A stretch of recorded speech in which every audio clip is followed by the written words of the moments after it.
दोस्तों, हम सब अपनी लाइफ में बहुत मेहनत करते हैं, लेकिन किसी को तो सफलता बहुत जल्दी मिल जाती है, तो किसी को बहुत लेट मिलती है और किसी न किसी को तो मिलती ही नहीं है। हम सब अपनी लाइफ में बहुत मेहनत करते हैं, लेकिन हमें अपनी मेहनत के अनुसार फल नहीं मिलता और किसी को तो बहुत कम समय में कामयाबी मिल जाती है और हम सोचते रह जाते हैं कि वो तो पढ़ने में मुझसे कम इंटेलिजेंट था और मैं उससे ज़्यादा इंटेलिजेंट था, वो कितना डफर था, फिर भी आज वो सक्सेसफुल हो गया और मैं तो वही का वही रह गया और वो मुझसे आगे निकल गया। आप अपने आप को बहुत कमज़ोर और लाचार महसूस करने लगते हैं और बहुत निराशा होने लगती है, बहुत मन दुखी हो जाता है और फिर आपका मेहनत करने का मन नहीं करता। अगर आप भी ऐसा कुछ महसूस करते हैं और अगर नहीं भी करते हैं तो इस वीडियो को अंत तक ज़रूर सुनना, क्योंकि आपको इस वीडियो में बहुत प्रेरणादायक सीख मिलेगी जो आपकी सारी कठिनाइयों को दूर करने में आपकी मदद करेगी और कई बातें ऐसी पता लगेंगी जो आपने पहले कभी नहीं सुनी होगी। जैसे आज के ज़माने में स्कूल हुआ करते हैं, वैसे ही पहले के समय में आश्रम या गुरुकुल हुआ करते थे और शिष्य आश्रम या गुरुकुल जाकर अपनी शिक्षा ग्रहण किया करते थे। सभी शिष्य अपने गुरु का बहुत सम्मान किया करते थे। उस समय में थियोरेटिकल नॉलेज की जगह प्रैक्टिकल नॉलेज ज़्यादा दी जाती थी। शिक्षा ग्रहण करने के बाद सभी छात्र अपने राज्य वापस लौट जाया करते थे। उसी शिष्यों के साथ एक राजू नाम का भी छात्र था, वो भी अपनी शिक्षा ग्रहण करने के बाद अपने गांव वापस लौट आया। सभी छात्र अपने राज्य लौटने के बाद किसी न किसी काम करने में जुट गए थे। अब राजू धीरे धीरे बड़ा होने लगा।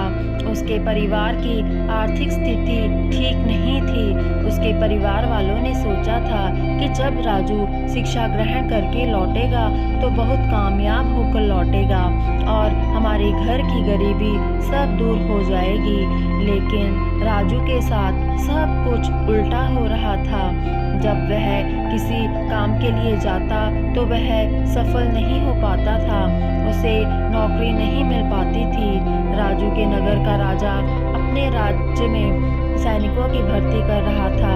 जब इस बात का राजू को पता चला तो वह भी भर्ती होने के लिए वहां गया। जब राजू प्रतियोगिता में भाग लेता है तो उसके हाथ पैर कांपने लग जाते हैं और यह देखकर राजा के सैनिक उसे बाहर कर देते हैं और कहते हैं कि तुम इस नौकरी के काबिल नहीं हो। यह सुनकर राजू बहुत दुखी हो जाता है और मन ही मन सोचता है, मेरे पास तो बस यही एक अवसर था और यह भी मैंने खो दिया। मैंने सोचा था कि अपने घर की आर्थिक स्थिति ठीक कर दूंगा। दुखी मन लेकर वह अपने नगर को वापस आ जाता है। लोग उसे तरह तरह के ताने मारते हैं। कोई उसे कहता है, वैसे तो कहने को इतना पढ़ा लिखा है लेकिन कोई ढंग की नौकरी भी नहीं कर पा रहा। कोई उसे कहता, किसने इस गुरुकुल जाकर लगता है ढंग से शिक्षा ग्रहण नहीं की है।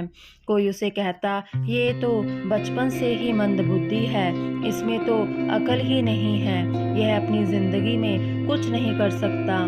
यह सब सुनकर राजू के मन में आत्महत्या करने का विचार आ गया, लेकिन उसने जैसे तैसे इस विचार को अपने ऊपर हावी नहीं होने दिया और उसने अपने आप को जैसे तैसे करके संभाल लिया। अब वह अपने एक करीबी मित्र के पास गया। उसके पास जाकर उसने अपनी सारी समस्या बताई। उसके दोस्त ने उसे सलाह दी कि तुम ऐसा करो कि एक बार अपने गुरुकुल जाओ और गुरुकुल जाकर अपने गुरु को अपनी सारी समस्या बताओ, क्या पता वह तुम्हारी समस्या का तुम्हें कोई हल ही बता दे।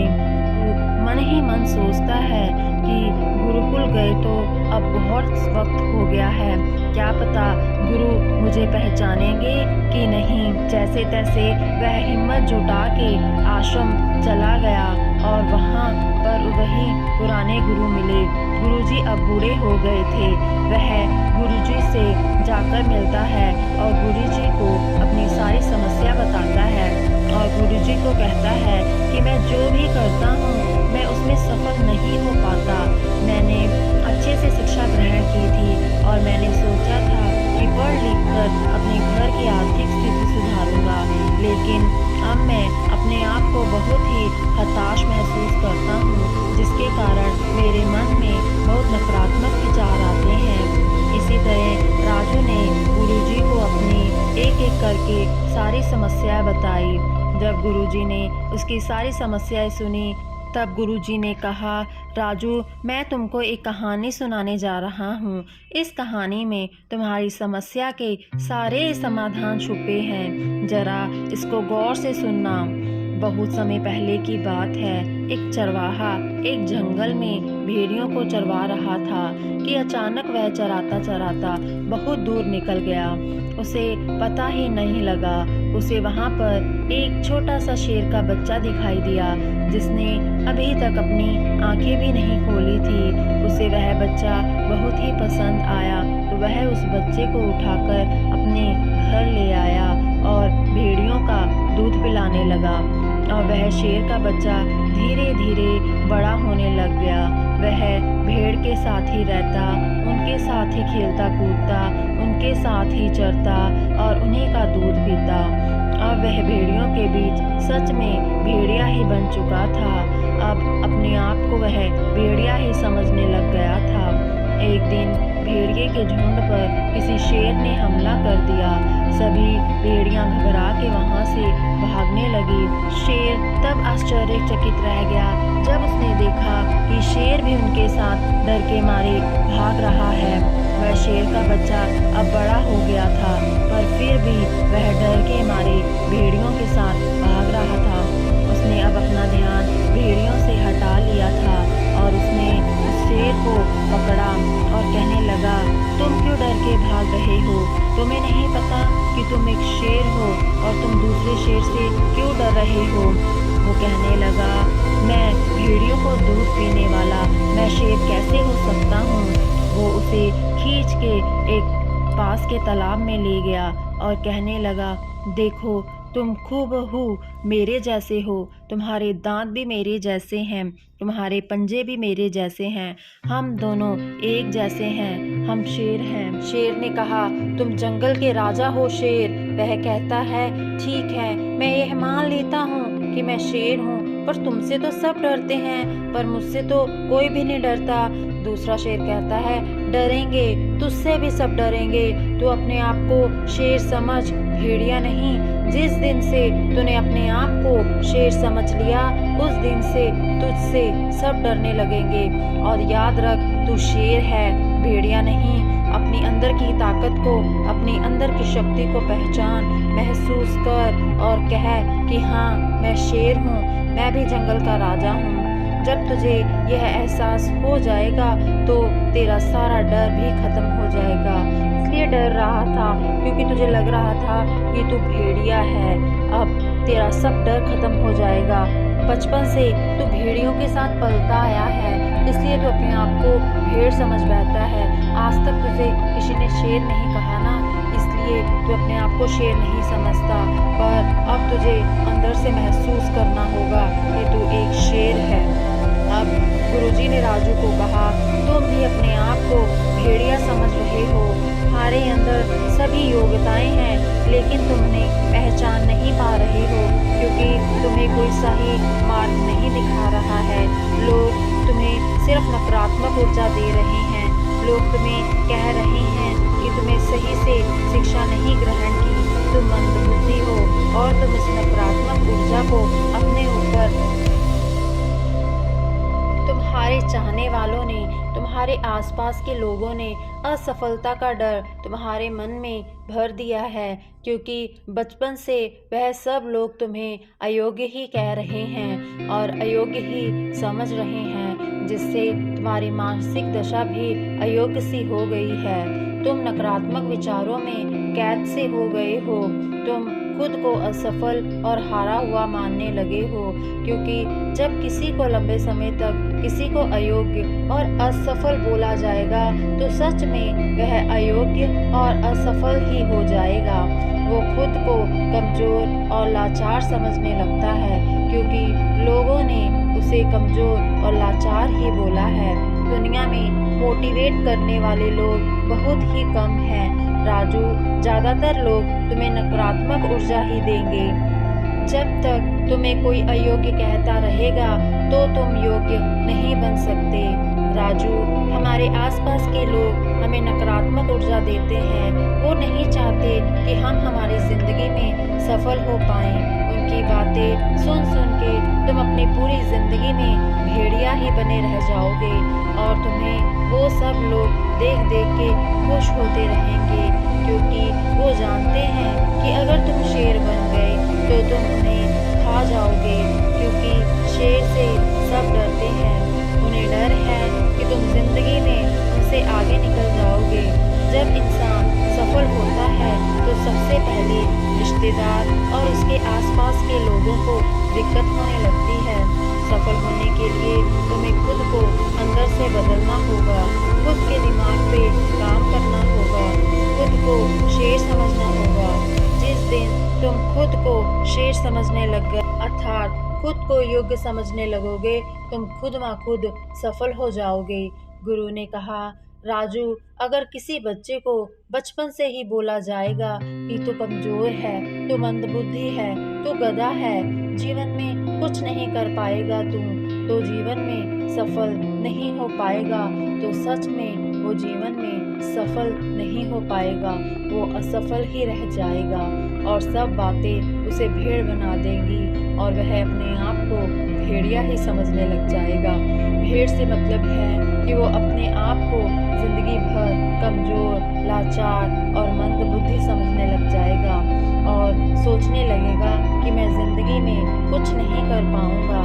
अगर किसी बच्चे को बचपन से ही मोटिवेट किया जाए कि तू शेर है, तू योग्य है, तू साहसी है, तुझे इस ब्रह्मांड की कोई शक्ति नहीं रोक सकती सफल होने में, अगर ये सब बचपन से ही उसके मन में भर दिया जाए तो उसे सफल होने से कोई नहीं रोक सकता, क्योंकि अब उसके दिमाग में ये बैठ गया है कि वो सफल हो ही जाएगा। जब हमारे मन में ये सब बैठ जाता है कि हम सफल हो ही जाएंगे, तो ये ब्रह्मांड भी हमें खुद सफल होने में हमारी मदद करता है। बच्चा जब समझने लायक हो जाता है तो उसके आसपास क्या चल रहा है, लोग क्या बात कर रहे हैं, वो सब बातें बड़े ध्यान से सुनता है और समझता भी है। गुरु कहते हैं, अगर बचपन से ही उस बच्चे के मन में अच्छी सोच और विचार भर दिए जाए, बारे में अच्छा बोला जाए कि तेरे अंदर हर काम करने की कैपेबिलिटी है, तो जो चाहे वो कर सकता है, तो उसके दिमाग की क्षमता बढ़ने लगती है और उसके अंदर का डर खत्म होने लगता है और उसके अंदर निर्णय लेने और संघर्ष करने की शक्ति बढ़ने लगती है। और ऐसे सकारात्मक सोच वाले बच्चे आगे चलकर अपनी ज़िंदगी में ज़रूर सफल होते हैं। चाहे जो बच्चा कितना भी कमज़ोर क्यों ना हो, हमें कभी भी उसे कमज़ोर, गधा, मंदबुद्धि नहीं बोलना चाहिए। जब हम किसी बच्चे को कमज़ोर और लाचार बोलते हैं तो सच में वो अपने आप को कमज़ोर और लाचार मानने लगता है।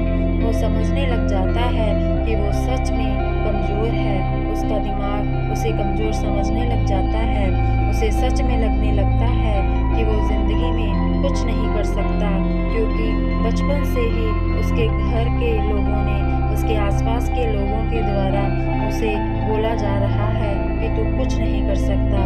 बचपन से ही उसके दिमाग में नेगेटिविटी भर दी जाती है, जिसकी वजह से ना ही तो वो कुछ बड़ा सोच पाता है और ना ही कुछ बड़ा कर पाता है। वो पूरी ज़िंदगी भेड़ बनकर ही रह जाता है। लेकिन अगर बचपन से उस बच्चे के मन में अच्छे विचार डाले जाएं, तो भविष्य में वो एक सकारात्मक ऊर्जा के साथ आगे बढ़ेगा। और जब कोई व्यक्ति पॉजिटिविटी से आगे बढ़ता है तो उसकी ज़िंदगी में आने वाली सारे ऑब्स्टेकल्स अपने आप ही दूर हो जाते हैं। राजू, यह सेम चीज़ तुम्हारे साथ हो रही है। बचपन से ही तुम्हारे मन में यही सब नेगेटिविटी भरती गई है, जिसके कारण तुम ऐसा सोच रहे हो। सबसे पहले तो तुम अपने आप को सकारात्मक ऊर्जा के साथ भरो, तो खुद ब खुद सफल होने लग जाओगे। तुम्हें खुद ब खुद महसूस होगा कि सफलता के द्वार अब तुम्हारे लिए खुल रहे हैं। आगे गुरुजी कहते हैं, राजू, तुम आज से ही यह कार्य करना शुरू कर दो और इसका परिणाम तुम्हें जल्द ही मिलेगा। इतना कहकर गुरु मौन हो गए और राजू अपने घर वापस आ गया। ठीक 2 महीने बाद उस राजा के सैनिक दोबारा आते हैं और ऐलान करते हैं कि सैनिकों की भर्ती की जा रही है। अगर कोई योग्य है तो प्रतियोगिता में भाग ले सकता है। राजू फिर से प्रतियोगिता में भाग लेने गया। अब उसके चेहरे पर एक अलग सी चमक दिखाई दे रही थी। उसने प्रतियोगिता में भाग लिया और सफल भी हो गया। जब उसके माता पिता को इस बात का पता चला तो वह बहुत खुश हुए।